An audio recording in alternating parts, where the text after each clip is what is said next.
All right. Looks like I am live. Wow, I haven't done this in so long. I don't even think I have any viewers yet. Oh, I do have one. Start Answer. Hey, Start Answer, welcome. I don't know. I don't know where everybody is. Hey, Zavora, how's it going? So, yeah. So the history behind this hangout is there was a friend of mine who had contacted me, and she wanted to hang out and chat, and I said, sure, that sounds like fun. And so I said, okay, I'll set it up. And so I contacted her and I said, hey, when do you want to do it? I'm available this Thursday. Never heard back from her. So I just went ahead and created the hangout, and I figured, well, if she shows up, she shows up. If she doesn't, then I'll just have a hangout because I haven't had a hangout in a long time. So I'll probably be inviting people on, and we'll just hang out and chat. We don't necessarily have to talk about the topic of sex and kink, but I thought it would be interesting because it's always interesting to hear about stuff like that and see how people approach different kinks. Some kinks people are kind of, hesitant about, and then there's some that are much more acceptable, but it's just an interesting topic. So let me see who is in the chat here. We've got Start Answer. Hello, Start Answer. Comedic Witch. Hey, Zabora. Zabora did a great video recently on Wicca and witchcraft and terminology. You should definitely check her out. She's got some great stuff. She's doing a lot of lessons on, I guess, witchcraft in general. It doesn't seem like she's really specifically touching on certain traditions of witchcraft. She's just kind of giving a really good basic overview, and then she goes into details and other things. So it's really interesting. I'm enjoying watching it. Rebel Child Tarot. Hello, Rebel Child. And Misty Dawn. Hey, Misty Dawn. Hello. Hey, good looking. Hey, good looking yourself, Misty. I never get to see what people look like behind their little avatars, which is an okay thing. Hella Aglaya. And Brian. Hey, Brian, what's up? So for those of you who are following me on Twitter, hit me up and I will send you a link and you can join me. Let's see. I wonder how. I know Start Answer, I think, is Start Answer. If you want to join me, I'll send you the link. Let me see. I'll send you the link. I'll email it to you. Let me see. Let me see if I can. Okay, so Comedic, if you want, I'm going to send you an invite. You're more than welcome to join me. Let me see if I have Start Answer in there.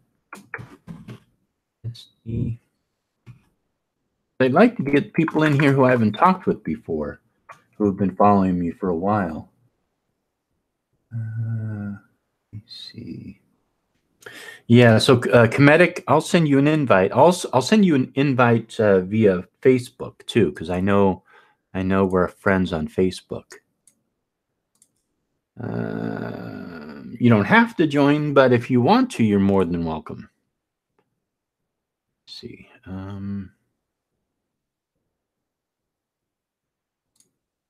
Okay. All right. So I just sent you the link, Zabora, via Facebook. Let me see. And then Start Answer. You're more than welcome to join me too. Let me, you sent me I'm going to respond to the emails that you sent me, Start Answer. And in that will be the link to this hangout. So if you want to join, you're more than welcome to. So there we go. I sent those two out. Let me see. Misty says she's too shy. Oh, well, that's okay. It's all right. Let me see. So yeah, so that is pretty much it. I sent out a couple of links. So if people want to join, they're more than welcome to. This all kind of started why am I in William Shatner's Twitter? There we go. So yeah, so the way that this came up was, how did it come up? Well, I can't remember exactly how it came up, but anyhow, we were just talking about it, and I was saying, I was joking with her. I said, yeah, I can share a couple of crazy sex stories with you. But then I was thinking about it. I go, they're not really exactly crazy sex stories. They're kind of unusual circumstances that involved sex. I guess is the best way to describe it. So I had several unusual events with sex that I was going to share with her. Well, I was going to share with all of you because it's on YouTube.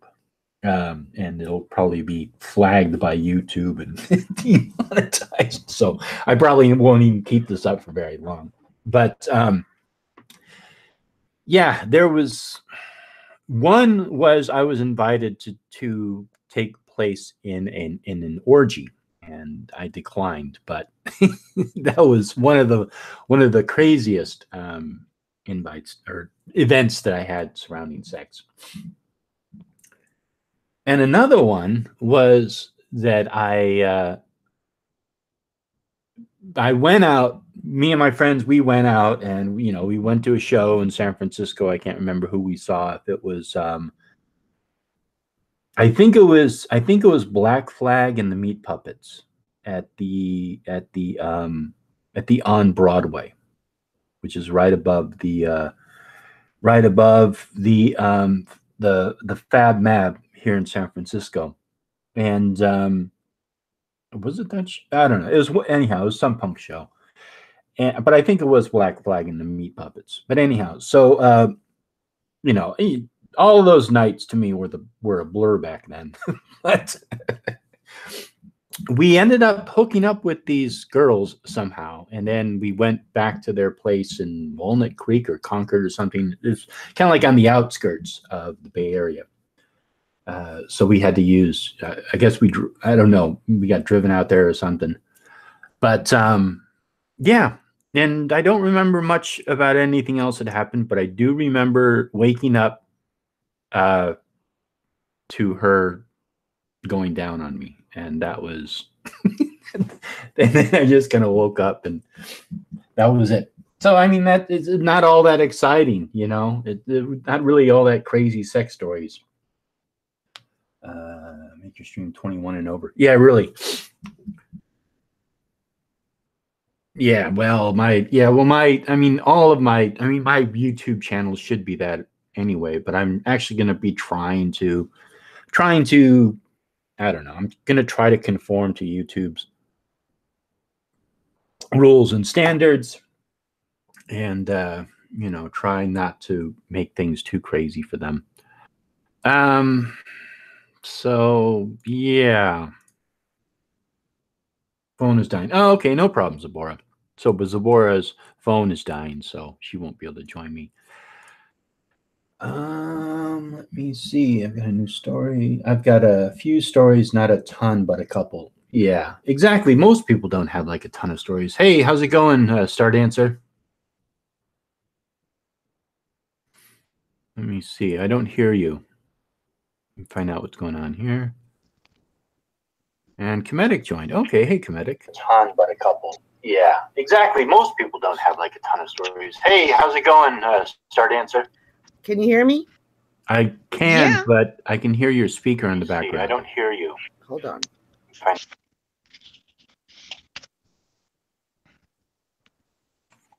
Yeah.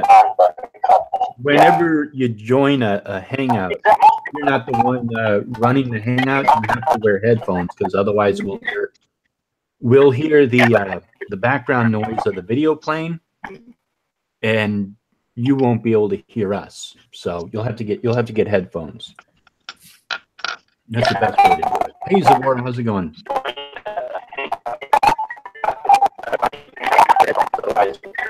Okay, hold on. Sure. Okay, can you mute yourself while you get it figured out?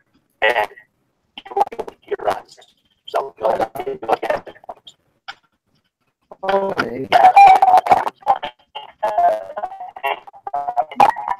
Okay, I'm gonna have to mute.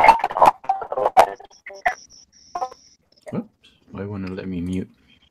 Holy crap. I think I might need headphones. I don't know. Is there an echo? I don't hear an echo from you. I think Okay, Deborah. Yeah, okay, so I'm muted. I muted start answer. So no, I don't hear an echo from you, Zabora. Oh, okay. So I got a crazy sex circumstance story. Oh, good. My husband and I, we had just finished making love, and we were like sitting on the floor naked. I don't know how we were talking about it or how the subject came up, but I was like, yeah, I wonder why they call a ball sack like a coin purse. And he, we had just finished making love, and we were like sitting on the floor naked. I don't know. Yeah.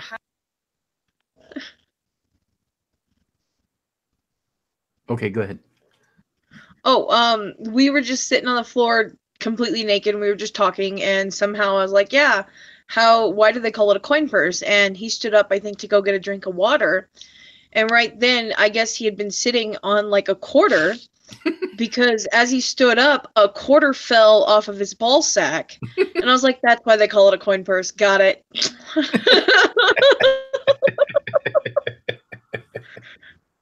It was just, I was like, oh my God, perfect circumstances. We were just talking about that, and quarter fell off his balls. Or maybe his balls are producing coins. That could very well be. He is a magical little leprechaun of a man. So it sounds like you got your audio issue figured out, huh? Start answer.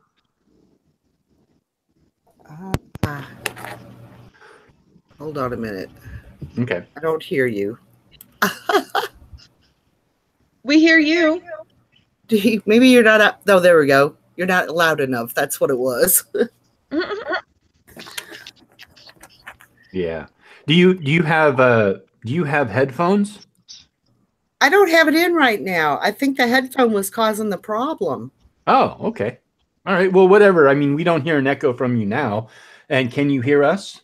I can hear you clearly. Thank you. Oh, good. Perfect. So we're getting kinky tonight, huh? Yeah. Do you have any crazy or unusual sex stories you can share, like coins falling out of people's genitals? Genital area. Well, I don't know if you consider it kinky. I had to go for a female checkup one time, and I was in my 40s, and I was telling a woman, the doctor, there was she was saying how well I was down there, and why do they call it a coin purse? And he stood up, I think, to go get a drink of water. And right then, I guess he had been sitting on like a quarter. From somebody. Because as he stood up. Uh-oh.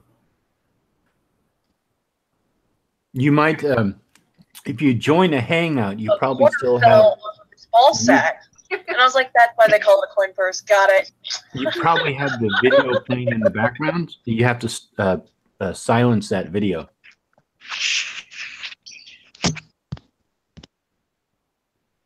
See if we can get it. It was just, I was like, oh my God, perfect circumstance. All right. Sorry, start answer. I had to mute you again while you get that figured out.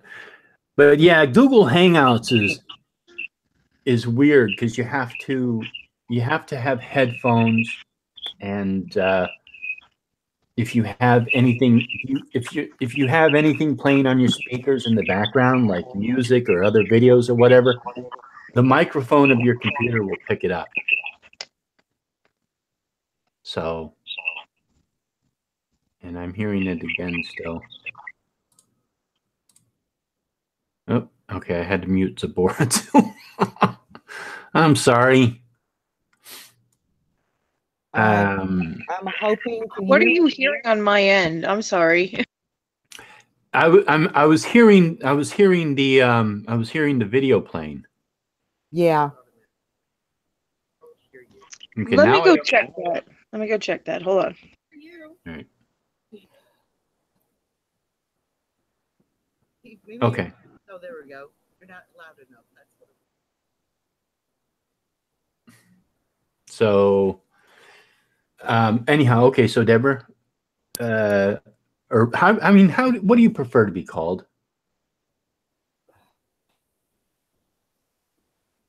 Because I don't want to. I don't want to call you the wrong name.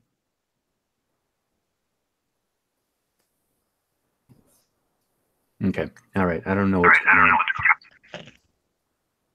Star Dancer, can you hear us? Yes. Okay, he asked you a question. My look and asked, what would you prefer to be called?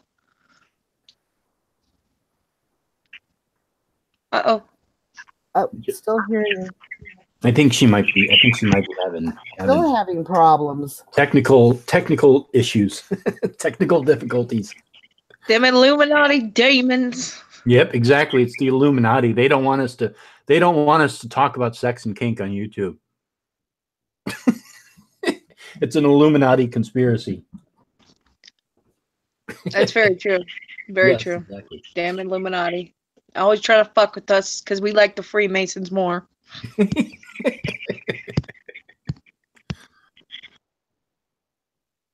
Yep.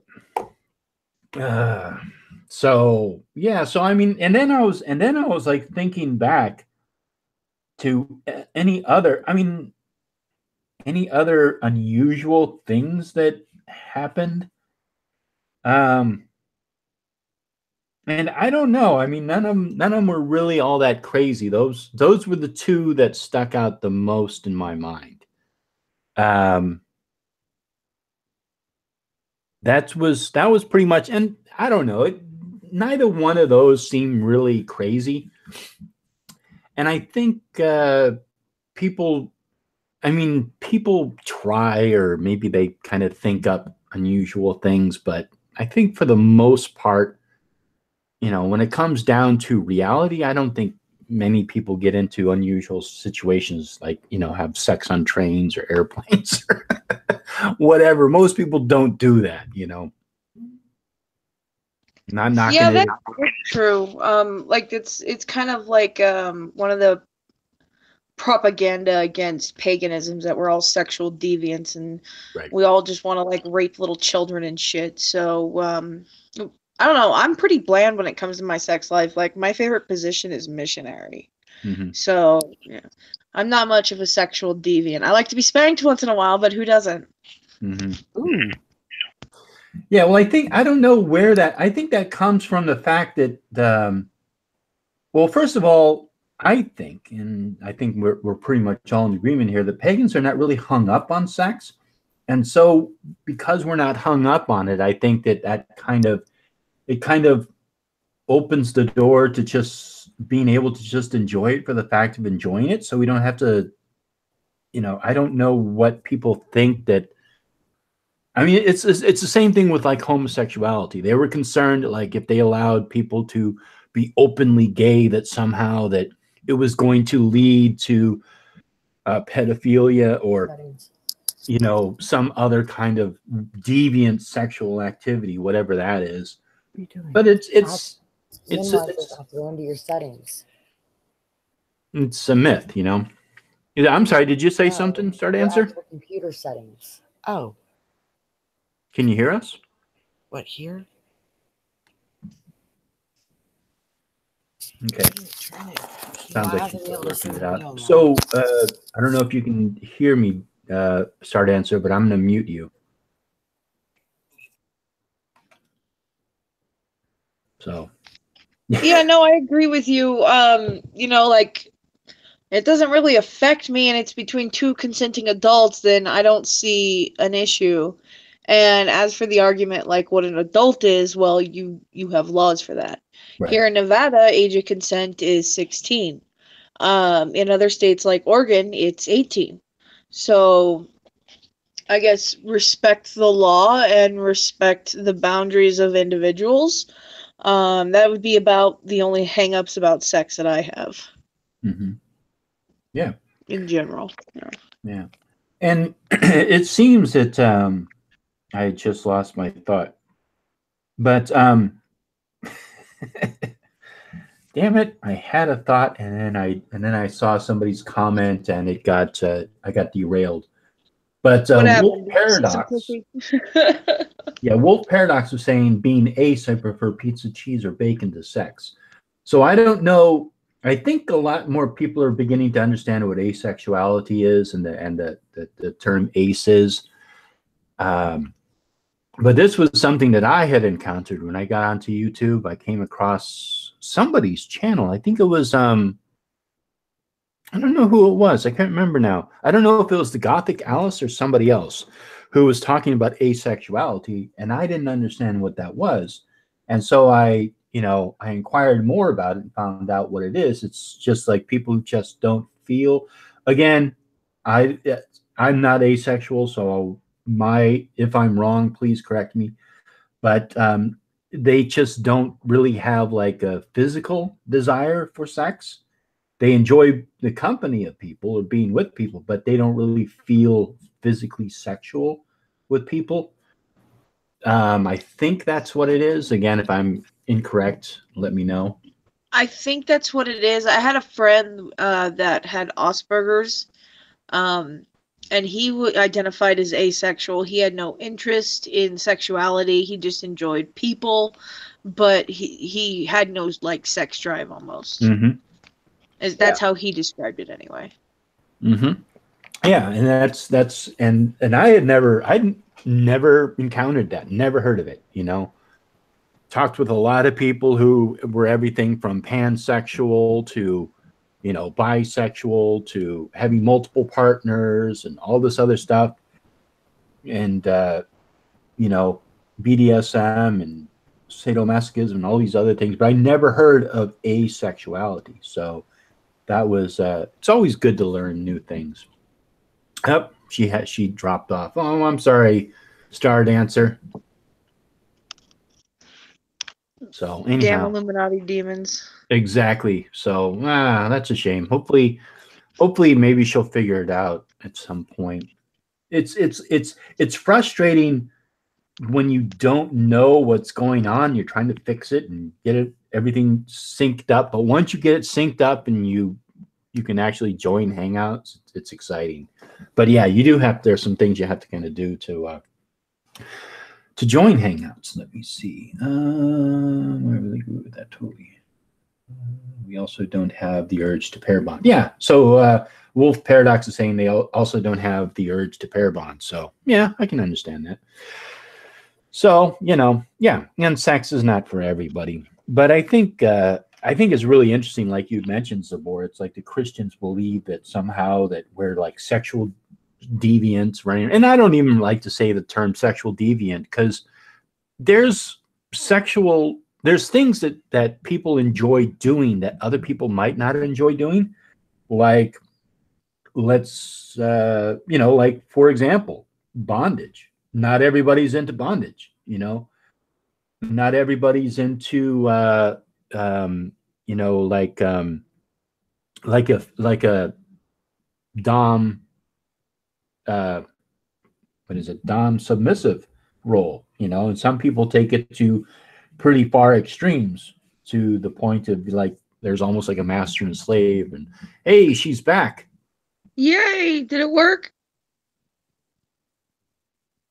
I guess we'll find out. But and so I don't really like to say that they're deviant. They're not sexually deviant. It's just that that's something that they enjoy doing. And I completely agree with you, Zabor. As long as it's between consenting adults and everybody agrees to what they're doing and they enjoy it, I don't see a problem with it. Whatever. Yeah, no, I agree. Like you said, it was like with being openly gay, people thought it was going to lead to this like mass child rape and everything. It's just like, whoa, slow down and think about what you're saying. Mm-hmm. Do you think every gay person is a pedophile? No. Then what's the issue? Right, and then People that's just are stupid. Yeah, well, it's that fear that gets out of hand, and it's really interesting. I'm seeing a lot of Oh. What is that noise? It sounds like a cat going into heat. It did sound kind of like a cat. But it's really interesting to if we look at the moral panic of the 1980s and the 90s with, you know, paganism, witchcraft, and Satanism, and even to today, all the stuff that I do videos on, it's very similar to some of the stuff that is happening now with like the alt-right and the Me Too movement, where there's a lot of accusations there. And then people are basing it on, well, all these other people are saying that it's happening. So it's really odd because there's only certain instances, like let's say with Harvey Weinstein, where you actually see that there's evidence for it. Like it is happening, you know, that maybe there's real evidence for it. But most of it is being spread by people believing that it's happening, you know. It's really unusual, but I do see parallels between the things. Maybe not the exact same parallels, but definitely spreading of misinformation based on hearsay and, you know, people's claims. And you know, and that's true. I kind of see where you're getting at it here. I happen to think, you know, when it happens, you should come forth and say something. Yeah. But it was a different time, I believe, in Hollywood, and like, you know, even 20 years ago, 30 years ago. And there really seems to be a stigma even in like commercials and stuff where sex sells. So it's kind of part of our society. But, you know, when you're dealing with victims that don't come forward right away, there is a memory lapse, and if you lie to yourself long enough, you can say this is what really happened, even if it's a false memory and stuff. So I don't know, it's kind of questionable with some of that stuff. I personally think that there's too many people coming forward and saying things for it not to be true about these accusations. But you know, that's not really anything to go by, because tons of people say they see aliens every year too. So who am I to say anything? Yeah. Yeah, I mean, I agree with you. And that's the thing. That's the other thing that frustrates me about it, because I think, first of all, accusing someone of let's say sexual abuse or, you know, or rape or, you know, sexual misconduct, that's kind of a gray area, because, you know, I think that men can get themselves into a position where they feel like they sort of need to be a little aggressive and maybe initiate a sexual act that maybe a woman then is not, either they're not interested or maybe they're just not ready for it at that time. And if you don't know how to read those signals, I think that then the woman can feel like if you keep pushing her, that she has to become almost defensive. And I think that that's where some of these Me Too things happen. I agree. I definitely think that there has been some misunderstandings in some of the stories that I've heard. And, you know, for me personally, and this is just what works for me, this is not going to be what works for everybody, but in my relationship with my husband, we try to be like honest with each other as much as possible. You know, there's the little white lies that everybody tells, but we try to be upfront with each other. It's like, you know, baby, this really upset me. Could you maybe come to me next time before you make this kind of decision, you know, that sort of thing. So I always advocate in situations like that, communicate, especially if you're like a young teenager, or, you know, this is like a new experience or something with a new partner, then maybe just be a little bit more firm in where your boundaries are and what you're comfortable with. And, you know, this has always helped me. So, yeah. Oh no, I think that's spot on. Zabor, I think that is spot on. And I think that is one, I think the stigma of sex in our culture today, which I think is relaxing more, but that stigma makes it more difficult for especially maybe young people are getting into sex, or maybe, you know, maybe even people who've been in relationships for a while where they're hesitant. They feel concerned about maybe raising issues like maybe, hey, I'm not that interested in this, or hey, I'd actually like to try this. And, you know, getting that sense that they can't really openly talk with their partner about that. And I think that that's very unfortunate, because I think that you should let your partner know what you like and what you don't like. You know, even if it's a partner who you're just getting involved with, or somebody who you've been with for a long time. But hey, Star Dancer, are you back?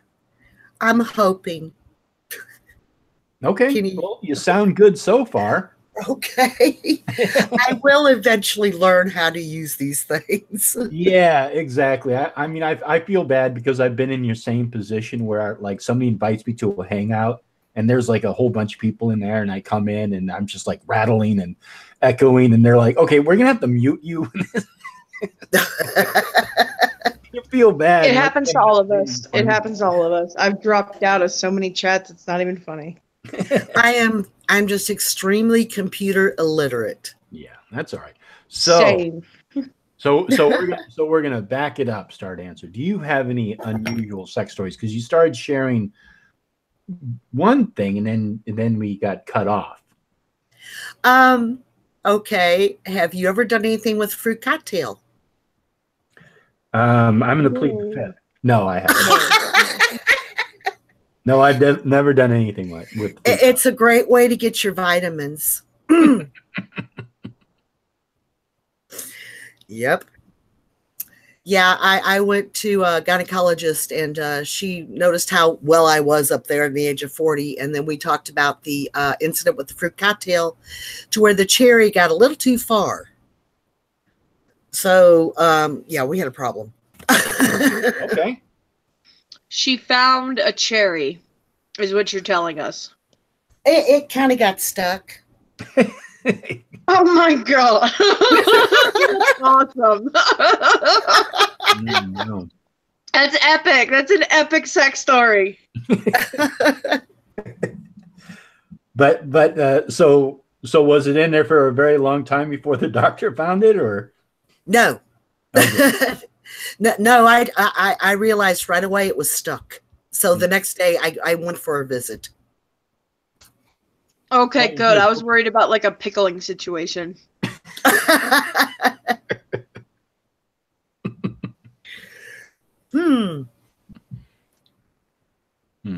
So okay, so well, that's good. So they got it out of there. Yeah. Well, that's good. Yeah. She was hoping at my age that she would get a cherry stuck up her twat. So you know, it's like okay. Well, yeah. The stories that will embarrass your children. Well, I knew one girl who she said that tampons felt that she enjoyed, or sometimes tampons felt good. I don't know what that means, but that's what she said. Oh, probably means she had sensitive lips. I think she did. Mm-hmm. Yeah, that's probably what it is. But I think it was the insert kind, not the pad kind. Yeah, that's what I was talking about. The insertion. Yeah. Yeah. So, Misty's saying I sound a little tongue-tied. So, yeah. So, and then what do you think about like the way that our society views sex today, and how how Christians tend to view sex, and how pagans tend to view sex? I think that society, the majority, still have that Puritan mentality, and yes, we enjoy ourselves fully. Yeah. Not a problem. Have you ever heard of asexuality? Yes. Okay. Now, when did you hear about it? I was in my 20s. Oh, wow. Okay. But I had friends and family from all, preferences. Mm-hmm. Well, you're much better than I, because I didn't hear about it until I came to YouTube, which was, you know, maybe 3 or 4 years ago when I heard about it. So that's you're good. You heard about it in your 20s, because I had never heard of asexuality before I heard about it on YouTube. Sex, it's funny in our society how sex is still such a taboo. It's spoken about in secret. You do things discreetly, but yet we're all here. We had to have gotten here somehow. Yeah, exactly. My perfect job would have been a dominatrix. I would definitely have had fun. I'm not into causing pain. I don't think I could do that.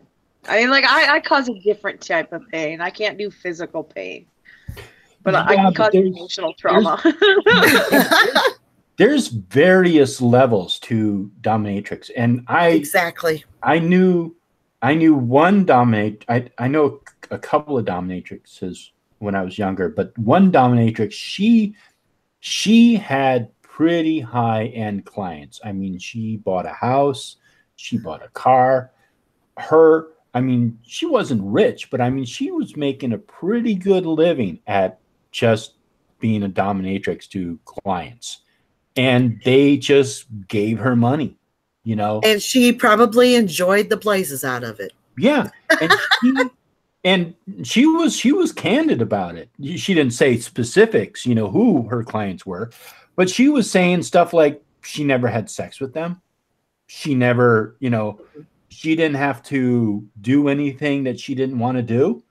You know, most of her clients, she just had to, you know, like dress up and treat them a certain way and have them do certain activities.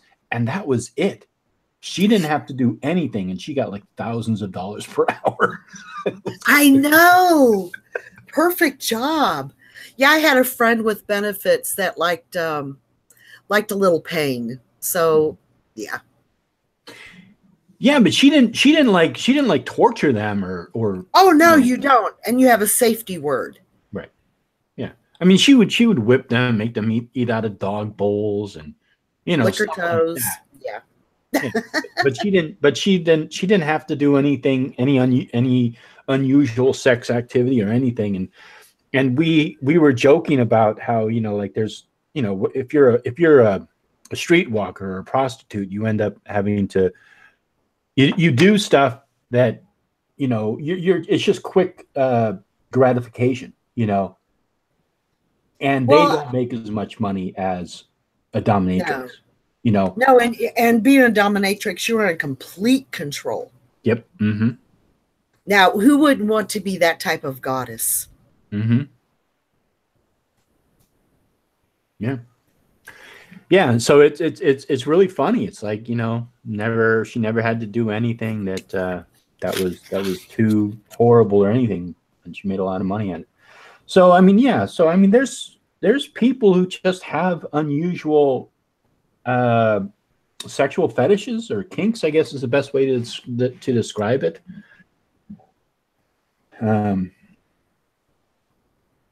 Well, you know, speaking of like dominatrixes and stuff like that, if you think about people with money, they usually have like really good jobs, right? And they're usually high-powered people in companies. Usually. Mm-hmm. People kiss their ass, they've got money. So sexual gratification for them could be them being humiliated. Yeah, I don't know. Some people are perverts. Yeah. They don't want to be in control. No, I don't know. I think I've got too much empathy. I don't think I could force someone to feed out of the dog dish. I'd feel too horrible about myself, even if they paid me thousands of dollars to do it. Yeah, but that's the thing. That's the thing. They enjoy it. It's not like she was. It's not like that. They didn't walk into the situation with her saying, "Okay, this is what we're going to do." She walked in the situation like, "Okay, this is what I want you to do, and here's the money to do it." And then she says, "Okay, I can do this. I can't do that, but I right." Can do no, this, I understand. I understand. I don't know. Maybe I'm not as in control of myself as I'd like to believe. You know, there are some women out there. They're just like totally own it, and you're like, oh, right. Goddess. You know, like I don't know. I don't think I have that in me. Yeah, and from what I can gather, I mean, it was a whole persona. It's not like she was this way outside of her out of her skill. You know, she wasn't like that. You know, like she would, you know, she was fun to be with and hang out with, and you know, but when she got into her role as a dominatrix, I mean, it was her makeup and the way that she looked and her whole personality and everything was completely shifted. And she was just like, she was like the dominatrix, and that's who she was. So That's yeah, cool. There's definitely a realm of role-playing fantasy that's involved in that too. Oh, okay. Yeah, that's the fun part. Mm-hmm. Well, I don't know. I'm not into this, so this is new for me. So I'm learning. Yay! You mean you've never been to a dominatrix, Zabora? How weird. I know, right? How dare I not like want to be whipped or eat out of dog dishes? Hey, a little pain never hurt anybody. The fucking don't. That's why they call it pain. But Your body is reacting, so you stop. It's a natural deterrent. Oh no! It hurts so good. No. Deborah, it's funny because you are correct, because I remember I was with her, and she was kind of she was kind of telling me that it was a certain person who was running for, I think he was running for a what the hell is that term? A district supervisor here in San Francisco. And, see, that's what I'm talking about. All them crazy high-powered Christians are fucking nuts when it comes to their sex lives. They're all suppressed. If you whip out the willy once in a while and jerk it, you'll feel better, dude. Trust me. Fucking crazy Christians, and then they laugh at us. I think this is reflection, and we need to go Freud on you.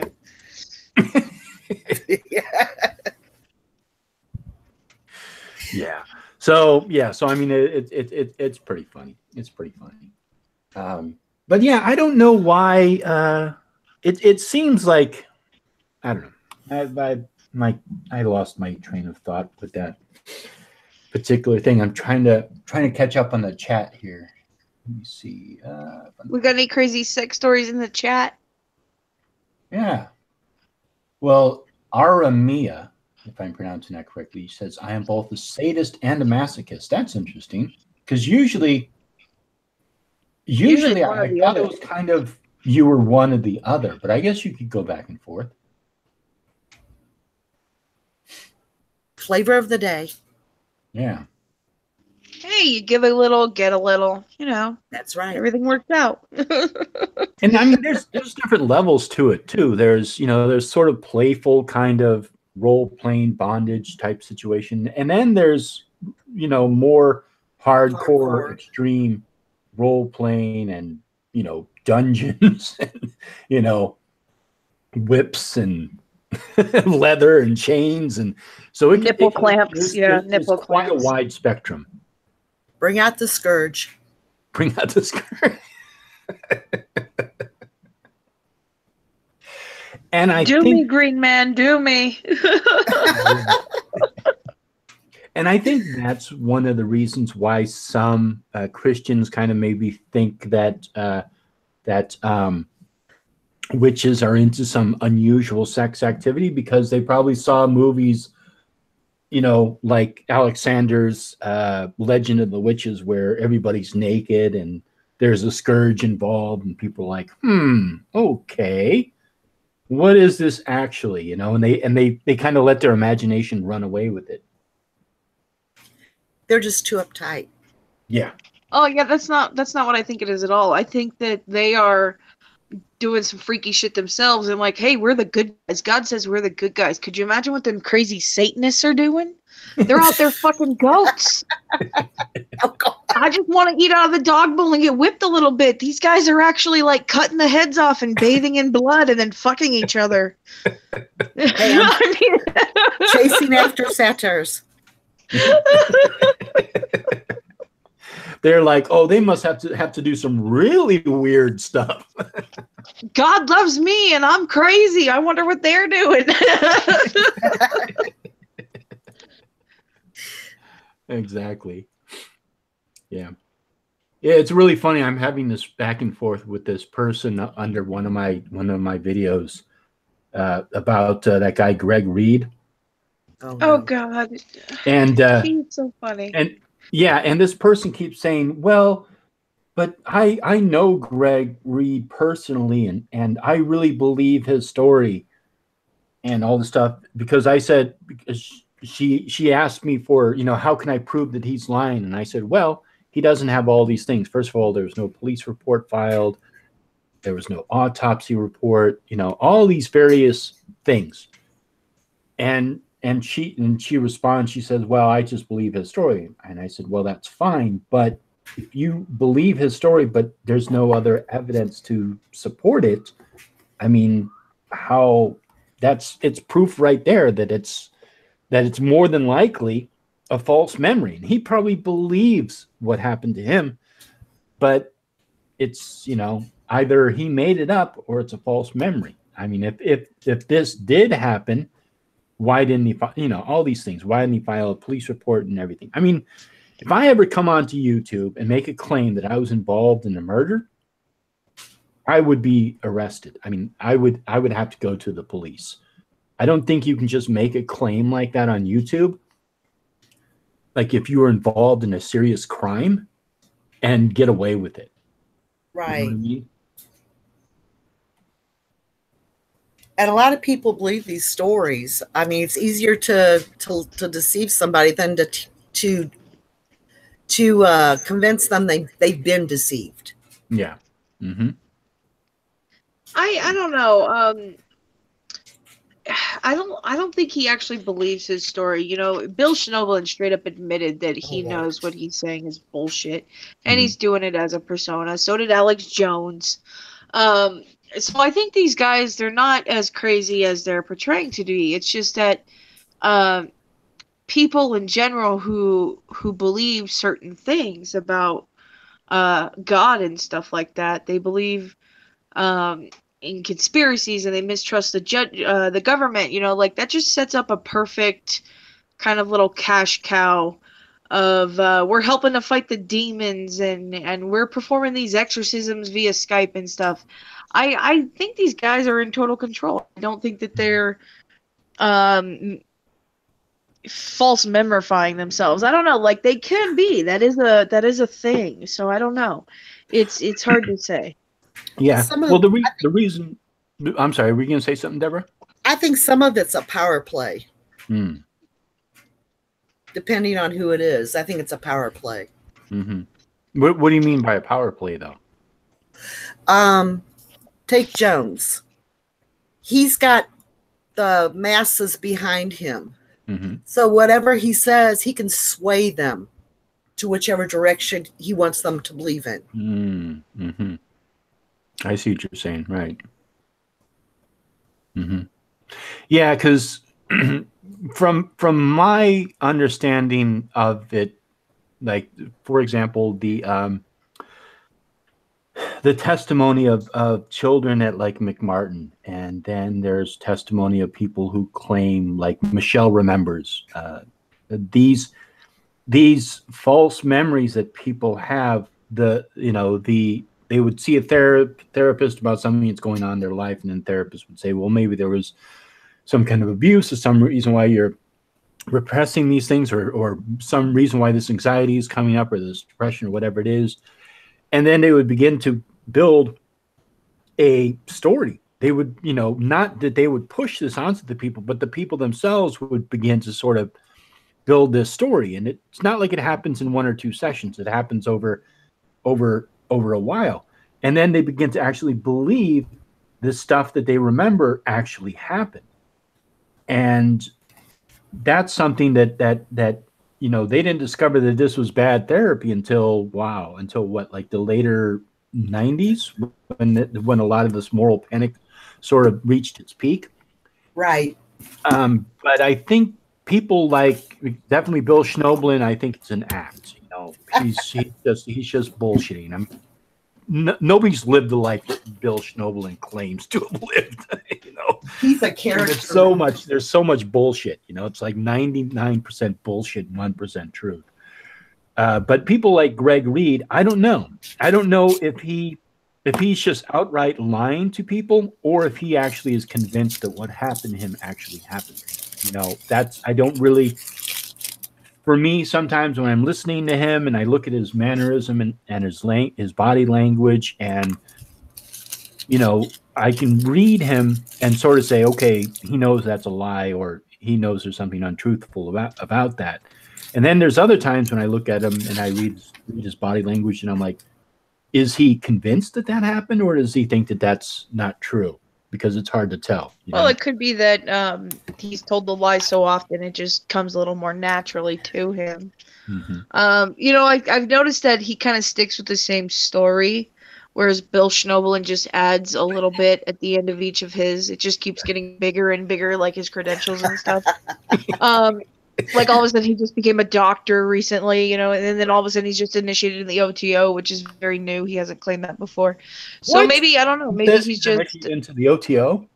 I think, didn't he say that? Didn't he say he was initiated in the OTO in the last debunking video you did? Oh, I don't know. You know, that could It's be been so long, and he claims so many things. I understand. He's so entertaining. Yeah, he is, Mr. BS. Yeah, That beaver's so fluffy. I want to use it like Charmin. Yeah, really.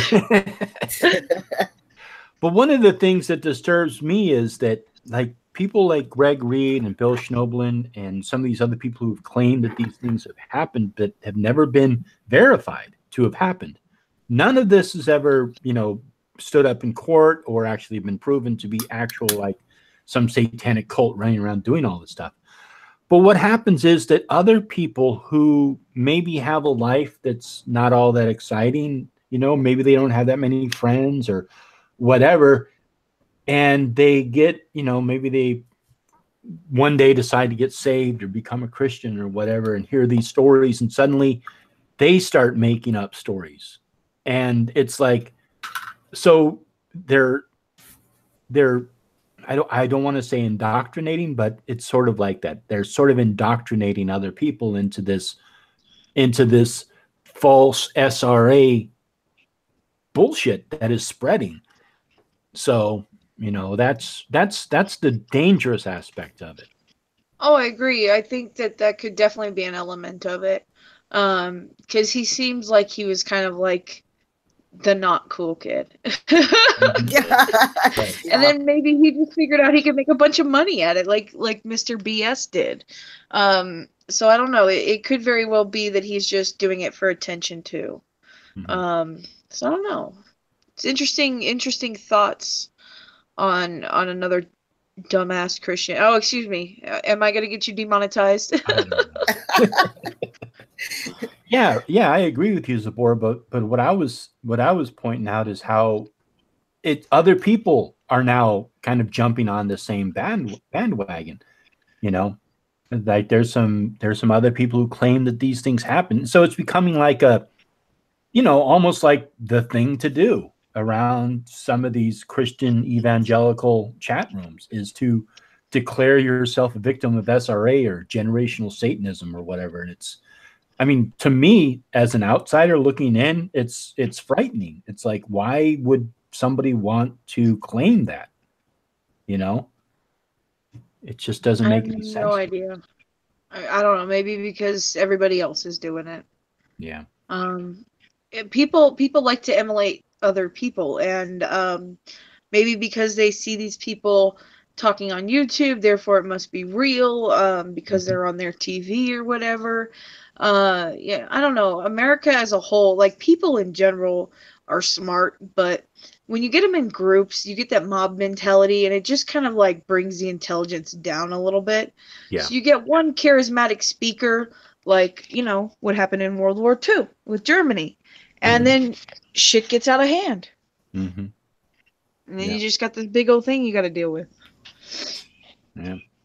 Yeah, that's true. I agree with you, and I think that people do get drawn into a mob mentality, and it does seem like mob mentality, individual responsibility seems to kind of drop away, and suddenly you're just sort of like a faceless person in a crowd, and so you act differently than you would if you were, held accountable for your actions. So yeah, I agree with you. Or even held action for what you say.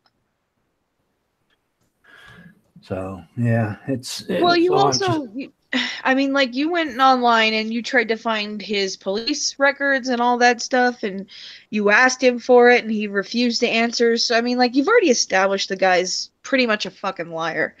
And right. for someone to look at that and be like, huh, maybe he's lying about other stuff too, if he's going to lie about something as simple as his police expertise, I don't know. That's how I would take that. Once a liar, big lie like that, always a liar.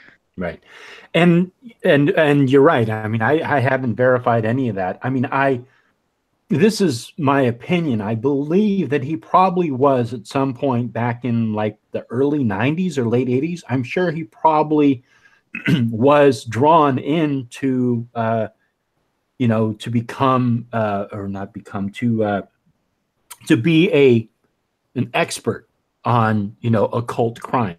And I think they did maybe bring him in once or twice, but the stuff that he said was later debunked. And so a lot of the way that the law enforcement dealt with the occult, especially after the FBI landing report in 1992, a lot of that got changed because they were discovering that this satanic panic was spreading, and that there was no basis for this, and all these occult experts, quote unquote occult experts, were just people who were like Greg Reed. They were just Christians who just believed this nonsense.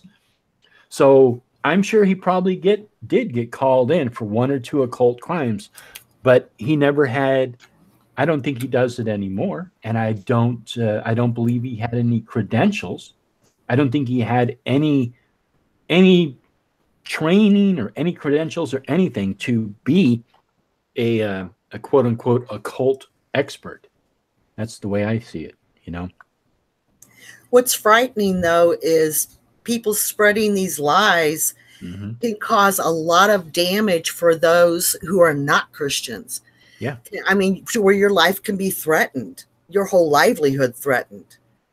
That's terrifying, especially when we're supposed to have freedom of religion.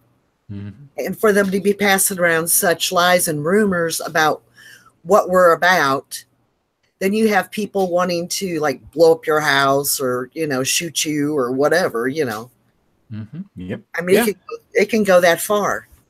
Yeah. There was a video I did on a woman who was a pagan in Oklahoma, and how her son was, teased at school, and she was basically just kind of like, everybody in the town wanted her gone because she was a pagan. And she's like, no, this is where I live. I'm not going anywhere. And her son was getting bullied at school.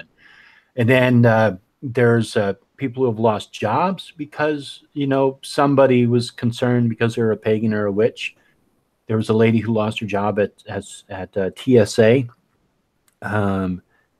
There was a woman who had to go into court and defend her. She was in a custody battle with her ex-husband over their children, or maybe child. I could have that wrong, but there was a child or multiple children involved. And he was telling the court that she was involved in like crazy voodoo, witchcraft, Wicca stuff. And she was in a battle for her, for custody.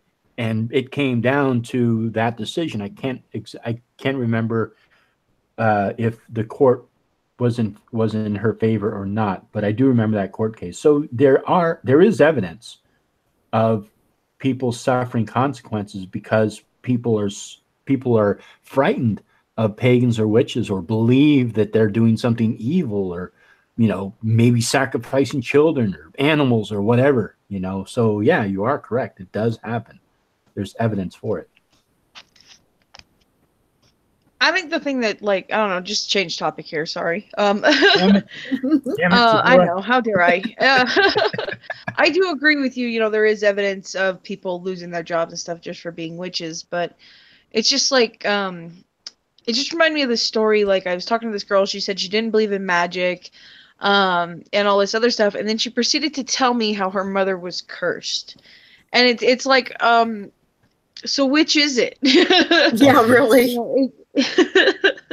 So I mean, like, I don't understand why people fear magic. Is it because they really do believe that there's something there? Or do they think we're crazy and they think crazy people can hurt them? You know, so I don't understand the logic of people when it comes to interpreting witches and stuff, you know? Mm-hmm. Yeah. Well, I think the basic idea of magic is pretty, it's pretty primal. It's this belief that there are forces out in this world that we just don't have any control over. And to be a shaman or a sorcerer or a witch who is able to tap into these and use these, you know, unseen forces, yeah, it does, I think, make people concerned because they're looking at it from the standpoint of not really understanding what it is and believing that that those people have some sort of power. And then I think what happens is the Christians believe that what it is this power, it doesn't come from God, it comes from Satan. And I think that that's where they get hung up in it. But there's been there was I always quote this, but there was a shaman, there was a tribe in New Guinea or somewhere, I forget where it was, but if you were like cast out of this group or this tribal group, they would point a bone at you, and this bone was a femur of a human being. But when you had this bone pointed at you, it was supposed to like kill you right there and then. And so if you were a member of this tribe and this happened to you, in your mind, you would be so convinced that this would happen that you would actually go into cardiac arrest. And they believe that this would happen. I think there's a very strong element of that for people who maybe are superstitious. It's like they believe that this stuff can happen, and so they almost convince themselves of it. Like, you know, they're convinced that their car didn't start because, you know, evil witch gave them the evil eye, or maybe they stub their foot, or they get an infection, or something happens, or they lose money, or whatever, and so they attribute it to, you know, witchcraft or some person doing an evil spell on them. And let's face it, we can also take advantage of that. We can take advantage of people's fears, and we can take advantage of people's superstitions.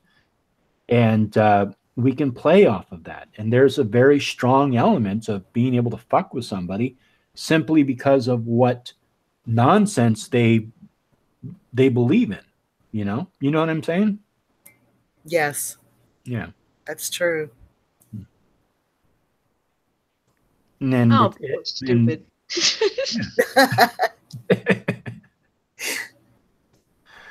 And you know, I mean, it's kind of funny. I'm not gonna. I mean, there's some people on YouTube, or you know, like they have skulls all over the place, and you know, they're dressed in dark clothing, and they're, you know, I mean, they're really pushing this dark persona, and you know, I'm just looking at it and just kind of I'm giggling because it's like this just. They're really pushing that. They really want to express this dark aspect of themselves, and it's like, well, yeah, maybe that's what they identify with. Like, obviously, you and I don't do that. I've always said I'm a child of the sun, you know, not a daughter of the moon. But I don't know. Maybe that's just what they identify with. I've always kind of liked, you know, some of the darker witches and stuff. I'm like, oh, you're so into it, you know, like. I don't know. I've always enjoyed seeing that because I know one woman who put on this wire mask, this demon-like wire mask, when she was working with spirits, and she says it just made her feel more witchy. So I never really judge when I see that kind of stuff because maybe that just helps them connect better with their magic. So in their defense, since they can't be here to defend themselves. Yeah, I mean, no, it's my judgment, but I think that what I giggle at is not so much that that whatever they do to make themselves, maybe in tune with their practice. What I'm talking about is people who are definitely portraying this aspect to frighten people, to scare people. Take advantage. That's what I'm talking about. Oh, I see. I apologize. I misunderstood No, it's okay. you, sir. No, it's okay. I mean, I don't think I really made that. I don't think I really was clear about that. So that's why I needed to clarify it. So I mean, that's what I'm joking about, because I know that what they're doing is they're trying to play off people's superstitions and play off people's fears. And I mean, if you're aware that you're doing that, and you're kind of doing that tongue in cheek. I tend to do that. I kind of do that tongue in cheek every so often. I mean, my avatar, my whole channel is based around, people being hellbound. Yeah. And I do that on purpose to sort of, play with Christians, because they called me hellbound heathen. And I was like, oh, okay, cool. I'm a hellbound heathen then. It suits you. Exactly. Going to hell in a handbasket. Through the handbasket. I'm going there on a bike. You just need to get you a giant woven basket with handles. Have your girlfriend haul you off to like the sewer or something. A Harley Davidson basket. There's your next Illuminati video coming out of hell in a handbasket. I do want to do a video about the Illuminati, but base it off of Christianity. Those are so fun. You should. I always love those. Mm-hmm. But so all right. So this is kind of the plan, because it would sort of be like a real video, like it would be kind of like a Poe video. So people would watch it and they'd be like, okay, is this true or is this not true? But I was thinking of getting like stories from multiple people, and sort of like videos of them like giving their quote unquote testimony, but all the testimonies are from the point of view of people who got out of Christianity. Oh my God, I'm into that. I'm so into that. I already have my story ready. I was thinking about it earlier. I was actually thinking about doing this video about like how I got out of Christianity because I was attacked. This is perfect. And then we'll slowly weave in the fact that like how Christianity sort of runs the world, and it's the dominant religion, and they want to make it the one world religion, and how they want to wipe out all the other religions, and how Christianity is actually the new world order and the Illuminati. Yes. There you go. That would work. Oh my God, yes. That will go viral. I am down. Cool. I will even write a script. Well, definitely. Well, cool. We'll do that, and send me the link to the video. But keep it Unlisted, yeah. Keep it private so that I could use it in the video, and you could do any story you want. You could either cover your face or not cover your face, or pixelate it or not pixelate it, or whatever, however you want to do, and I'll download it and incorporate it into this video. So it'd be like an hour long or 45-minute documentary. Oh, I don't know how to do any of that. I think I'll just hide in my robe. Say what? I don't know how to do any of that like pixelated blurring out thing, so I'll just hide in my robe or something like that. I don't know. Oh, well, for example, you could send me an email saying, okay, hey, I did the video, here's the link, and then you could like put in, because I can pixelate your face. That'd be perfect. Oh, perfect. Yeah. Okay, we'll work it out. We'll work it out. Okay, I can't wait. I can't wait for this one. Yeah. So it's an open invitation to everybody in the chat too. So if it would be a story about you recovering from Christianity, and don't like go too far off the rails making up crazy stuff, because we want it to be rooted in reality. Like, you know, for example, the Out of Darkness one I did, where I said that they were being cannibals and drinking blood, because that's sort of based on the Catholic Mass. Oh, yep.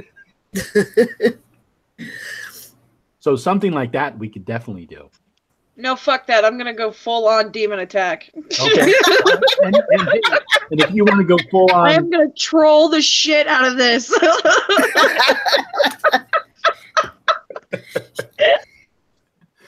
Well, cool. So anybody who wants to create a video, put it up on your channel, make it private, and send me the link so that I can download it. And then any other little verbiage you want me to know about the video, like if you want me to pixelate your voice or modulate your voice, pixelate your face or modulate your voice or whatever, and I can do that.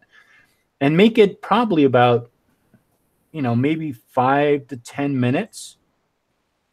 You know, maybe shoot for around 10 minutes, because I'll probably cut it down a little bit. I probably won't use all of it. I'll probably trim it down a little bit. So I think maybe 10 minutes is good, because that way you can really get in depth in a story. You can really build it up. If you only had like 5 minutes, I don't think that would be enough time.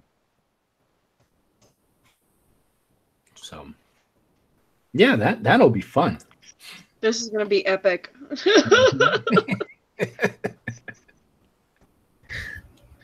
Yeah, because I've been wanting to do sort of another take on that Out of Darkness type thing.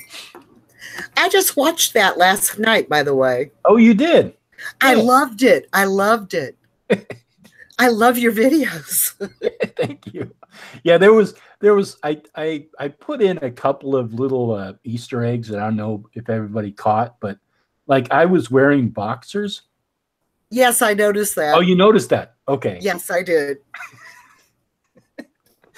So it was kind of like playing off of, you know how you only see from the waist up and you wonder what's going on below the waist. Yeah. So that's why I kind of took that shot with those boxers. I thought, oh, he's in his pajamas.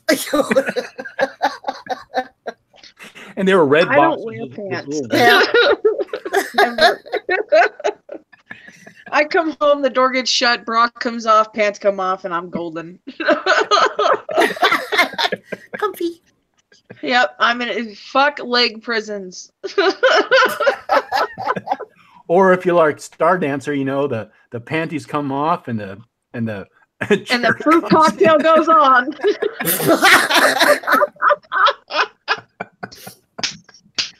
You've got cherry fun. You've got to try that. Well, at least you didn't pop this one, you know. That's right. You just wedged it back a little. Yeah, but you know what, Star Dancer, you have a story that beats anybody else, because you lost the cherry twice. I did. You do. I regained it when I was in my 40s and lost it again. The doctor gave it back. Yeah, she goes, do you want this? No, that's okay. By the way, here's the cherry. Oh, I was looking for that. What are you gonna do with fruit that's been in your poontang? Come on, Doc. I'm not gonna eat it, and I don't want to preserve it. Let's get real. Yeah, really put it in the little specimen jar to take home. I think I'll rename this hangout to chatting about getting your cherry. There you go. It'll be all up 3 days before YouTube demonetizes and like strikes your fucking channel again. Oh, God. Sorry. Well, I don't know about you, Zabora, but every time I upload a video, it's automatically I get that yellow icon. It's automatically demonetized. That's because it's such a controversial religion subject, you know. But Like, what about you? I mean, do you monetize your channel? oh hell no! I don't. Oh, I no. don't. I don't go to the man like that. I don't need handouts. No. No, I've always said like my goal for my channel is always to be like the biggest unmonetized witchy channel, because I do this for you guys. I don't do this to display commercials. I hate watching commercials. I don't want anybody to watch commercials on my channel. So, and that could be one of the reasons why YouTube's like, fuck you, we ain't making no money off of you, die bitch. Yeah. But you know, with YouTube and this stupid family friendly thing, it's like you can't say shit anymore without the internet police coming out and shutting you down, you know? Yeah. Bullshit. Whatever happened with your channel? Did you ever get it back, or they just said? Oh no, they finally messaged me after like the 7th message I had sent them. And they said, okay, well, we did look into everything. We're still gonna choose to terminate your account because we still view that cultural appropriation video as being non-user friendly or whatever it was. It violated the policy. But it was so vague. It's like, what specifically did I say? Yeah, exactly. Because I was being very defensive, and I was like, hey, you know, you try to be respectful and everything. It's like, and they were just so vague, and I think that's one of the problems that I have with YouTube is this is against our policy. Don't say anything controversial. Don't give your opinion unless it's the norm, because we will shut you down. And then I think after that whole Facebook facing Capitol Hill thing, YouTube admitted they were taking down controversial channels and right-wing channels because they don't want to be faced with Mike Zuckerberg's little dilemma that's going on right now, or what Mark Zuckerberg's or whatever his name is. Facebook. Yeah, dude. Mark Zuckerberg. Yeah. Yeah. Yeah, it's really disturbing, but there was a guy, Sargon of Akkad, that I watched, that he made the point of there's no left-leaning people standing up for free speech. Apparently, the only people who are in support of free speech are people on the right, because everybody who there used to be, like, you had the left and then you had the right, and the right was always nuts, in my opinion. They were the Christian conservatives. They were against abortion. They were, you know, I mean, they're just nuts. That's the way I looked at it. And then the left was like, you know, trying to be reasonable, and they were for free speech and, you know, women's rights, and they were for, you know, trying to liberal, yeah. Right. They're trying to kind of be equal with society. Now you have the far left, which is just fucking nuts. I mean, they're absolutely nuts. And they're like, you know, like, they're like, no, there shouldn't be any free speech. We want to get rid of the First Amendment. It's like, what? It's like insane. I mean, how can you be so liberal and want to eliminate and remove people's free speech? You know, I agree. And I think a lot of that kind of stems from, in my opinion, again, this is my opinion, I watch a lot of like CNN and shit like that at work. And you see the European countries are all stepping forward with eliminating religious freedom, you know, a little bit in public areas. Totally cool to do whatever the hell you want in the privacy of your own home. But in mass areas, you can't wear religious garb. So maybe they're picking it up from that, and they're like, hey, look how successful Europe's doing. We can emulate that. We can look to our neighbors over there. They seem to be doing okay, because that's a lot of argument that I hear out of the left. Is look at Sweden. They have very liberal gun control, but the only person that has the bullets are the gun ranges, you know? So I don't know.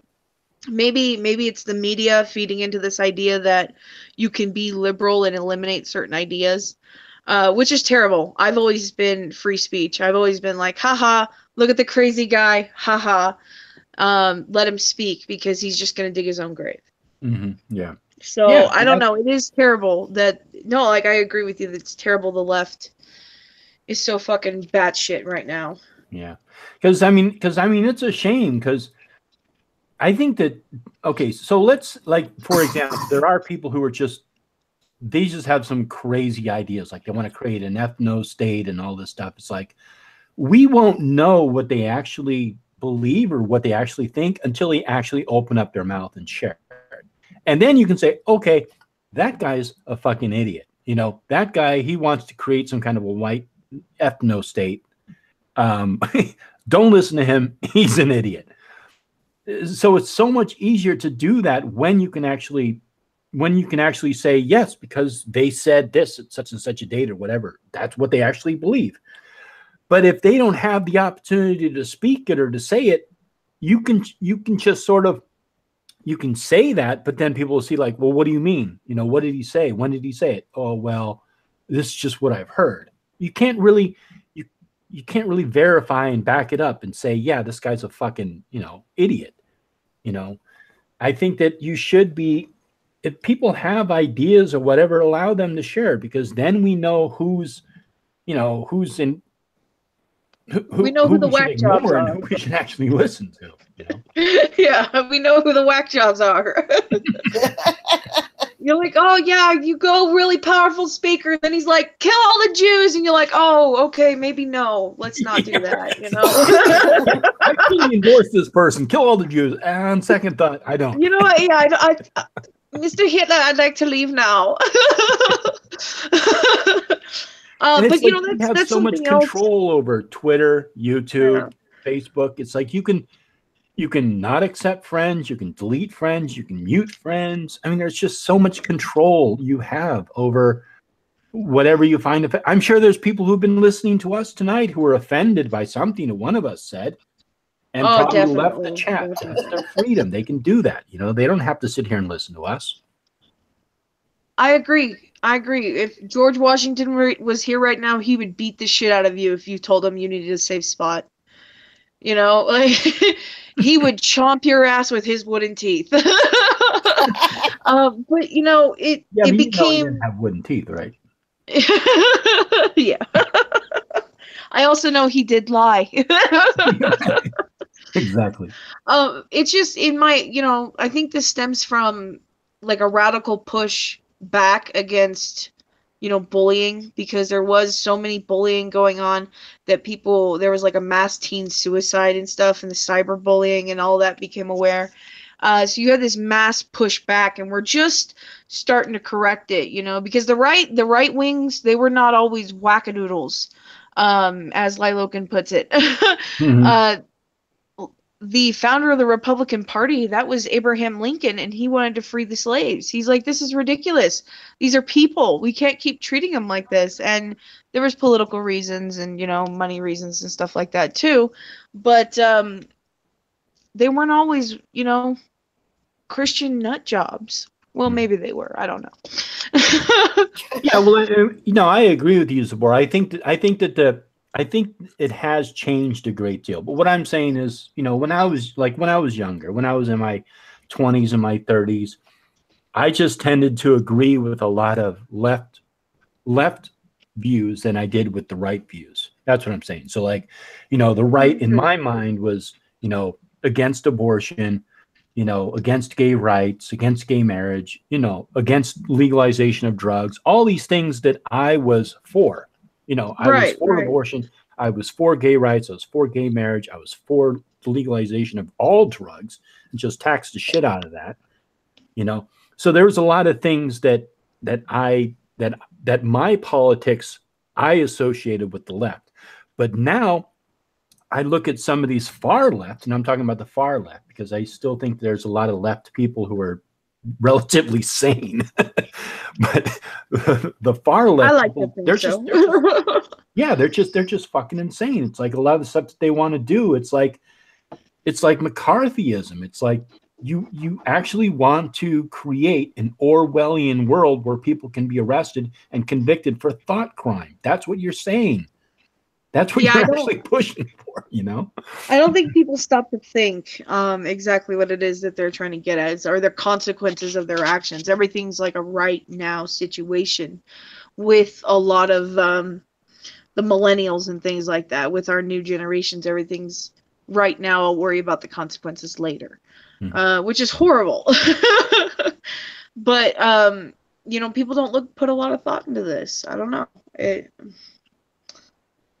I think a lot of people need to stop just looking at the Republicans as the bad guys, because a lot of stuff that the Republicans say make kind of sense. I happen to think that they have some good ideas.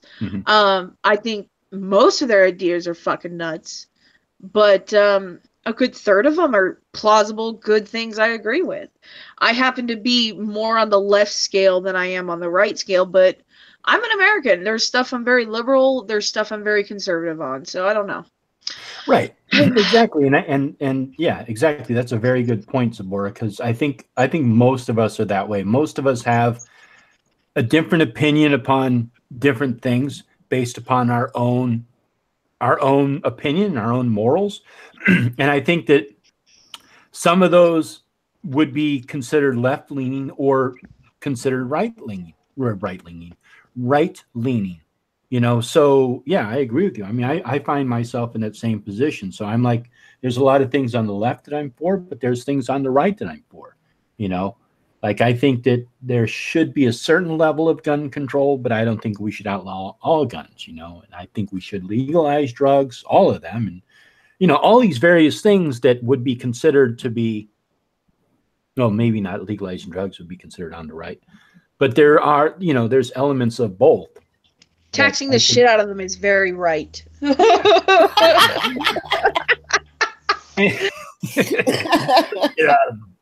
Well, I mean, not like ridiculous amount of taxes, but what I'm trying to point out there is it will generate a lot of revenue. You know, legalizing drugs would generate a lot of revenue. It would. Oh, Zabora just left. Oh no, she'll be back. Yeah, but and a lot of police resources would be filled up because we wouldn't have to be running around arresting people for dealing, you know, for drugs and all this. There she is. She's back. Ta-da. Shit happens, dude. I tried to unmute myself. Hung up. You were spilling too much honest knowledge for everybody. I guess so. The Illuminati demons just made me hit the hang up button. They're still in me. But yeah. So I mean, I don't know. It's just a crazy time. But I just, you know, like I don't know. I'm starting to call them the far left. So it's like we have this. Well, far yeah, left, far right. You have far right, you have far left. You know, it's like all the Bernie supporters went into the bushes and came out with Antifa gear on. You know, like that Homer Simpson meme. Yeah, that was exactly it. Antifa kind of scares the shit out of me a little bit. They're like, no, you're not allowed to talk unless you agree with me. It's like, whoa, fascist much? Very extreme. Absolutely. I mean, back when I was, you know, when I was involved in public in civil disobedience, it's like they train, you know, essentially you got trained for how to de-escalate situations and also how to be arrested and how to cooperate with the police and all these things. But if anybody in our group ever like picked up a rock and threw it at the police or did anything like that, we would kick them out of the group or chastise them because that reflects bad on us. So it's like, I can't believe that nowadays it's like they think it's okay. They're no longer protesting. You know, they stopped being a protester when they broke that First Amendment. Once you break that First Amendment, you are now a criminal. And that's how I view them. I do not view them as anybody who peacefully and lawfully assembles, because they don't. They do not. They burn cars. They throw rocks. They throw explosives. They almost kill people, hitting them with a bike lock. I mean, anybody who stands up for Antifa the way that they are right now is, I don't know. I mean, you seriously have to look at who you are as a person to support basically what is a domestic terrorist group that is fascist. I mean, they're fascists. They are. That's exactly what that is. They're complete fascists. And not to get all like pop culture-y on us, but you either die the hero or you live long enough to see yourself become the bad guy, you know? What is that from anyway? That sounds familiar. Batman. Oh,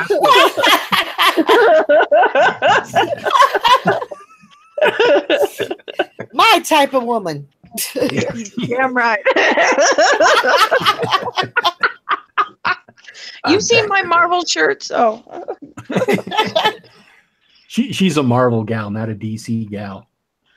I am. I'm very Marvel, but I have a few DC. I like Batman. Batman's awesome. Wonder Woman's cool too. Yeah. Superman, I don't know what's going on with that. That dude needs to like learn. He died. Doesn't Superman have this serious closet gay vibe to him? Yes. A little. Yes. A little. A little, yeah. A little? Oh no, yes. Hey, okay, let's talk about the underwear. Why are you wearing red underwear on the outside of your pants? He's Okay, advertising. Are we getting back to the kinky sex again? Is that what we're doing? I guess think we so. are. We are. But we're not going to kink shame Superman. Men in tights. Men in tights. Men in tights. Did either one of you see the new Avengers film yet? Yes. No, not yet. Is it good? Oh my god. Yes. Yeah, I haven't seen it yet, but I want to see it. I know how to get on a site where I can watch it for free. So yep, I'll get on there tomorrow. Me too. That's what I did. I did Putlocker 2, Putlocker.2, I think is what it is. Oh, I'm sorry. Am I giving away secrets? Oh, there, yeah. Really. Now this video is definitely being demonetized. Oh, we're bad. Let me teach you how not to watch cable, or not. Yeah, how to free yourself of the cable man. Internet. That's it. So let's see. Okay, we talked about sex, we talked about politics, and then we also talked about pirating movies. So I think we've hit everything. Oh yeah, we did talk about religion because we had the crazy Christian talk. Yep. Okay, so that's 5 strikes. We hit them all today. Oh, dude, your channel's getting shut down. I don't know what to tell you. You better be backing up these videos. Strike 1, 2, and 3 all in one video. Is your channel? I don't know how to put that. Healthy? What do you mean healthy? Like it's been infected. Like, is it green go? I mean, like, do you have any strikes or anything against your channel? Because I know you do a lot of like VRs, and you can get kind of brutal sometimes. And I have seen a few of the Now You See TV guys and like the Greg Reed guys. They're like, oh, we know he's watching and responding to us. So do you ever get like in trouble? Yeah, for the VRs and stuff. Well, what do you mean I get brutal sometimes? Like when you're doing this for money, and I think like when you get a little sarcastic, it seems a little brutal sometimes. Oh, I don't know. I can't think of anything specific, but well, no. My channel is completely green. Like I don't have any community guideline strikes. I don't have any copyright strikes. No, cool. My channel doesn't. I've had videos that are not advertiser friendly, and they won't run ads on them. Like this one. And then I've had videos that are copyrighted because I use music. Like for example, I use that clip of Pink Floyd, "The Wall," Pink Floyd, "Money." So if I put music into my videos, like the last one I just put up, the one I put up yesterday, that had the little that had the Samhain piano music in it, that was demonetized, meaning that, or excuse me, copyright claimed, meaning that whatever ads run on that goes to, I think, the people who own the rights to Haxon. Right, that's true. Because I have one on mine with my channel trailer. Jonathan Young has copyrighted it, so if any ads run on that, it's because of his music. It goes to him. He gets the rights to run ads on it. Yeah, but when I address people in my videos, yeah, I don't hold back, but I don't do it in such a way where I'm being unnecessarily bullying. You know, like I'm not unnecessarily harassing them or trying to promote. Oh no, I don't think violence. so either. I don't think so either. I wasn't trying to call you out on or anything like that. I don't think you're unnecessarily mean to them or anything like that. You're just like, look, how stupid can you be? You know, some of the Right. crazy things you say. Yeah. Like, how can you believe that this guy participated in murdering his friend? You know. Yeah. So I mean, to that extent, I mean, I try to be very careful about that. And so, no, I've never had any community guideline strikes. Oh, cool. But I also, I also try to be careful about what I say, and Yeah, maybe it's just me and my big fat mouth. I got to be a little bit more tactful. To Zabora, to be absolutely honest, I don't know. I mean, I don't know. Like I've talked to you before. It's like I don't know. They say that somebody will violate a community guideline strike, and they'll send them this really generic letter about like why it's a community guideline strike, but that's it. They don't give any specifics. So it's like, how do you know if something is, I mean, how are you supposed to correct your behavior? Exactly. If you don't tell me what I did wrong, how could I not do it again? Yeah. So, I mean, so I just try to assume the best that I can. I don't talk about a lot of very political issues in my videos. I mean, I talk about political issues on Hangouts. But I don't really get into too much political stuff on YouTube. But to be honest, the way it looks to me is there are only certain political views that will get community guideline strikes. There are other political views that are acceptable. And it does seem to be anybody who has anything that goes against the common narrative, they don't seem to have a problem. But somebody who goes against the common narrative will get a community guideline strike. Ouch. Right, I agree. And I think that's what kind of did it on that cultural appropriation video. It's not the fact that it was reported. It's the fact that it was cultural appropriation is getting out of hand. This is being used as a tool against white people. And that needs to stop, because either it applies to everybody or it applies to no one. Right. In my opinion. So I think that's why it was community guideline strike. It was because I said we need to stop with this bullshit. Yeah. And then I've seen some people who have, chat rooms, like, I mean, everybody who's in my chat, I really don't have to worry about it. I mean, I know that they're not going to be posting crazy shit or, doing all this stupid stuff. But in some chat rooms, I see people, typing out stuff that I would never say, that I would never allow in my chat room. And they're pretty racist, and they're pretty, they're pretty bad. And these people, YouTube doesn't touch them. They don't do any. And I'm like sitting there going, how can they allow somebody to say that in a chat room, but somebody who mentions something about a cultural appropriation gets their whole YouTube channel shut down? It's like, that seems incredibly hypocritical and a double standard, Well, it is, and there's no real system of checks and balances. All it takes is one biased asshole to say, hey, no, you violated our community guideline strikes. And I think it's because they are given vague ideas of what community guidelines are. So they cannot tell us specifically what we did, because the way they interpreted, we were wrong. But it's just because it made them feel bad. Mm-hmm. Yeah. Well, for one, I'm glad you're back, Sabora. Fuck yeah, ain't nobody keeping me off of YouTube. Yeah.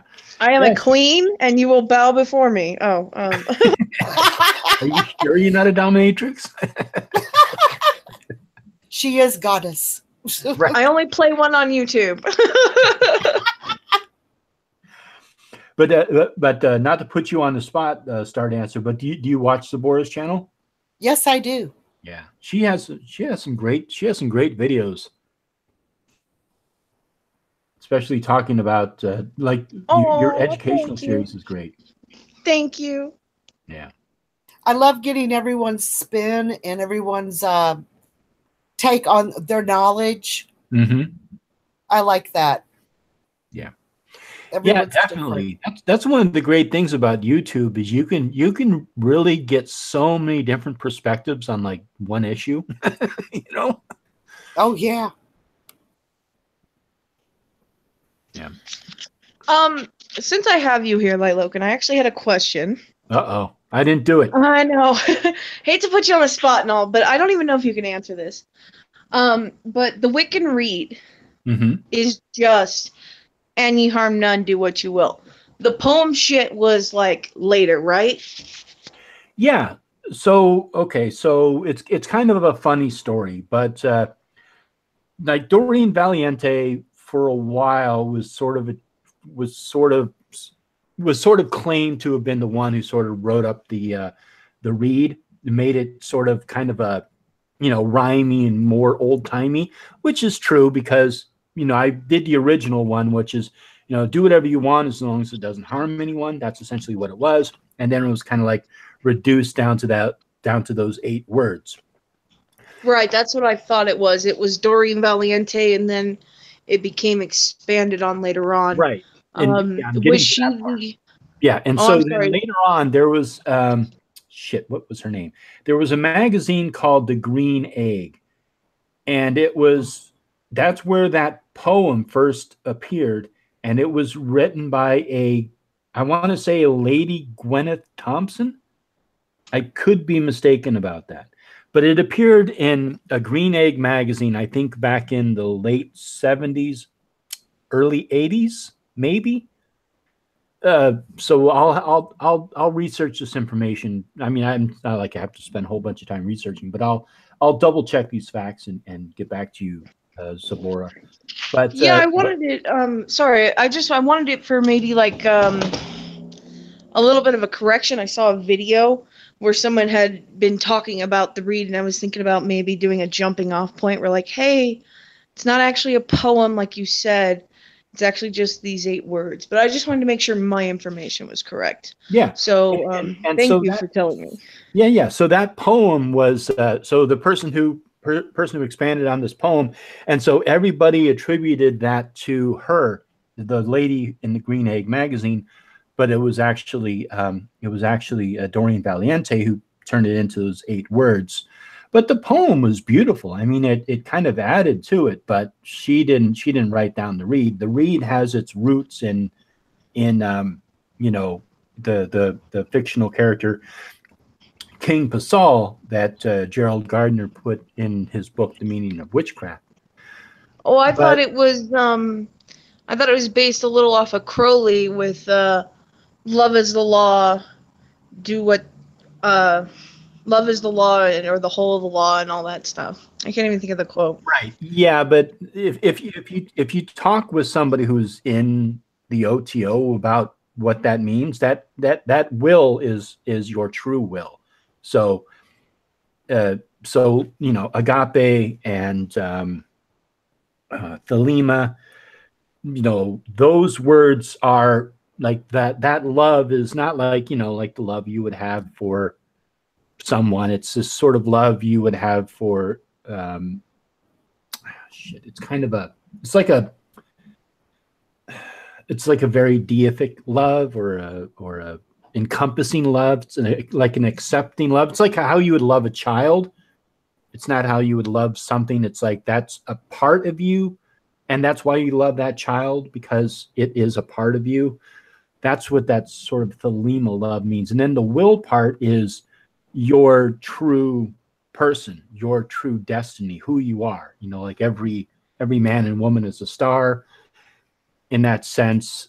So that's what that means in thelema, is that do as you what is it? Yeah, love is the law, love under will.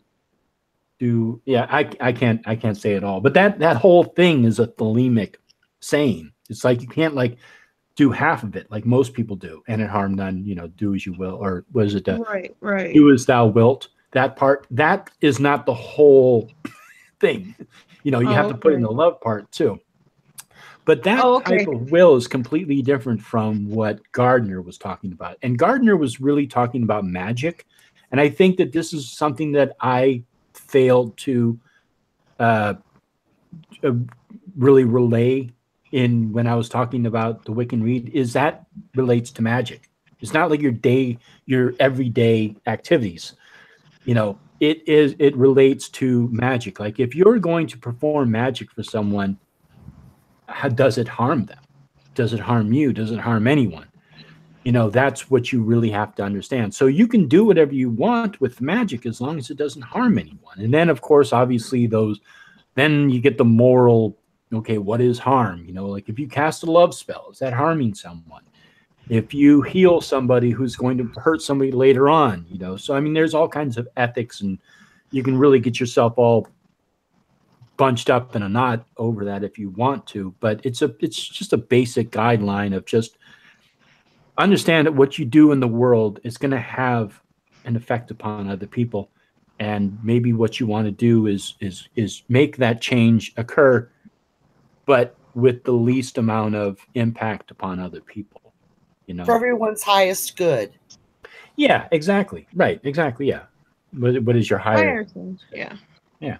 But yeah, so I mean, I also made that mistake too about the Lima and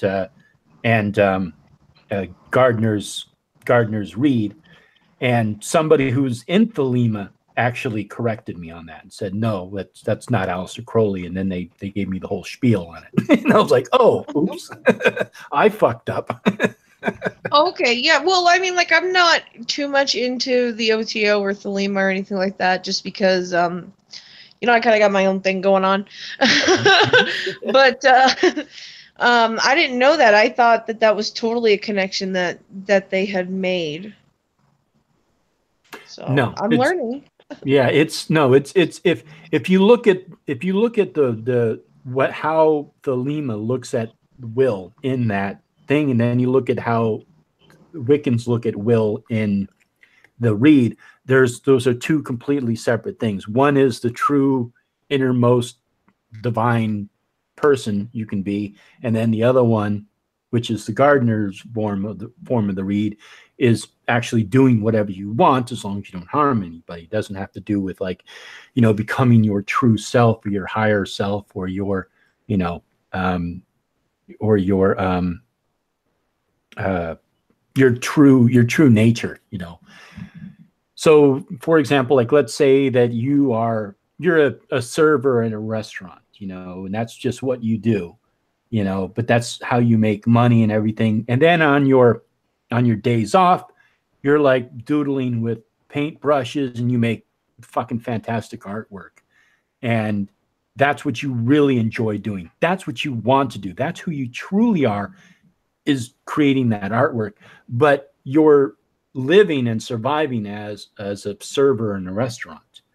So your true will would be to become that artist, who that person is. And if you live your true will, you know, all the doors and everything is going to open up for you, because you are being who you are supposed to be. You're not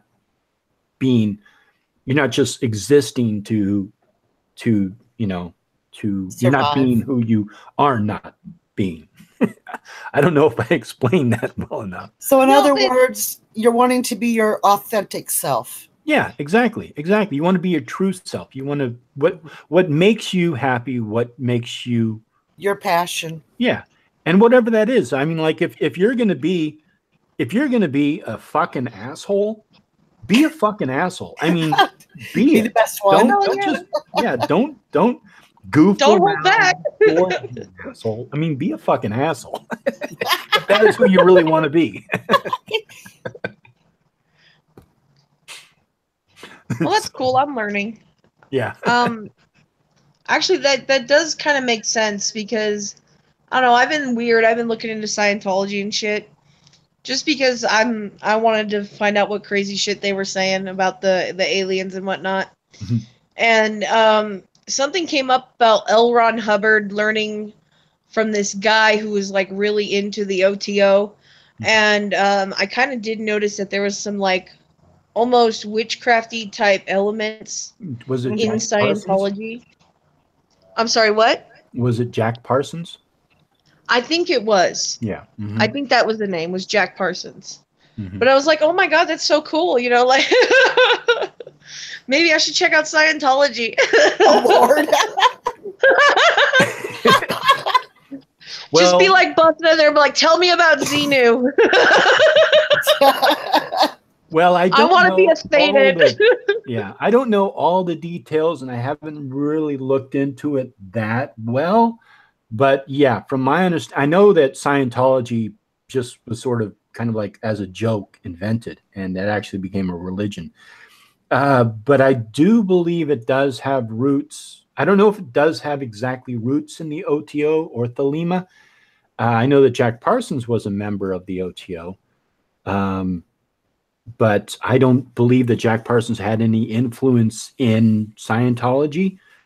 No, I think it was just L. Ron Hubbard who was like, I think the guy was like mentally ill or something like that, and him working through this was kind of like his own therapy, the way he was writing these things together.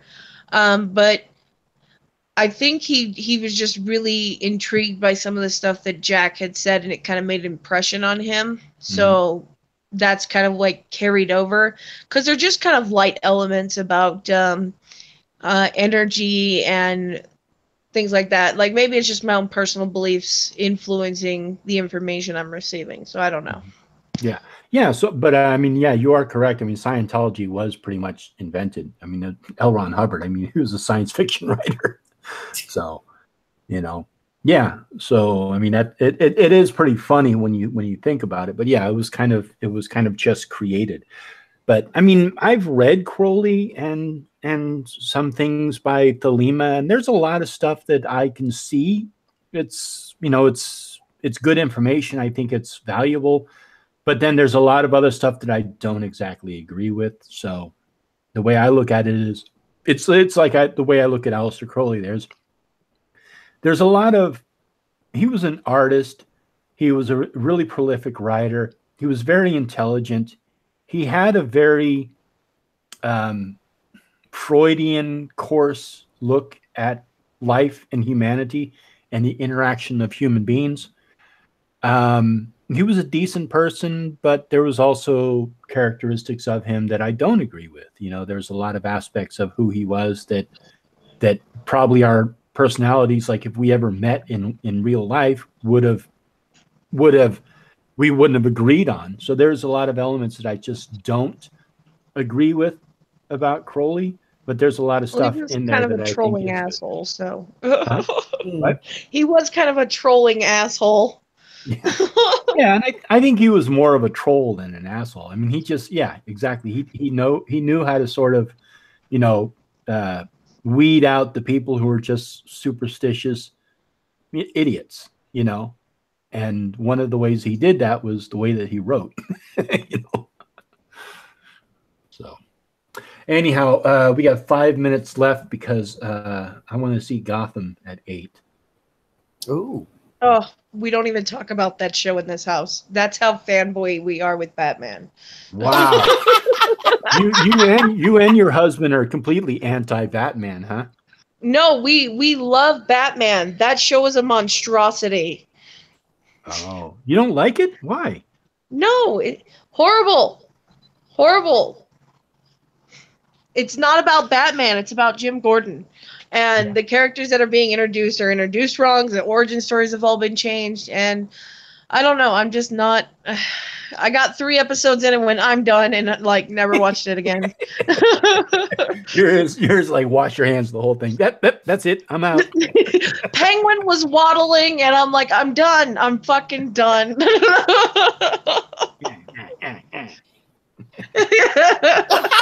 You just like come out of the river and he was all stiff and like waddling and stuff. I'm like, oh no, that's it.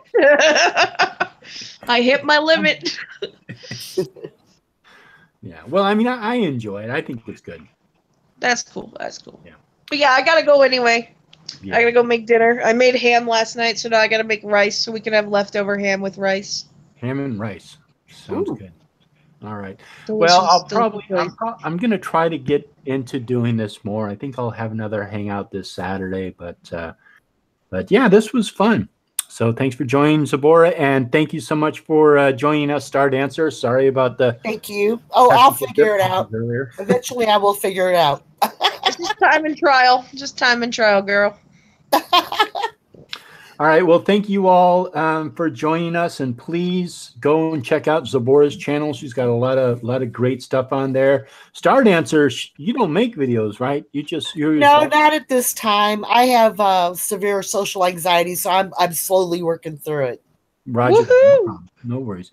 And I don't know if you caught the stream earlier, but I'm putting together a sort of Poe documentary from the perspective of people who have recovered from Christianity and all the stuff that they went through recovering from Christianity. So if you want, send me an email to the email address in the description box down below, and make a small video and let me know, and then send me the link, and I'll use it in the documentary. And if you have any questions, email me and let me know. Well, both of you take care. All right. Thanks, Synapti. All right. Good night. Good night, all. Good night. Blessed be. Blessed be.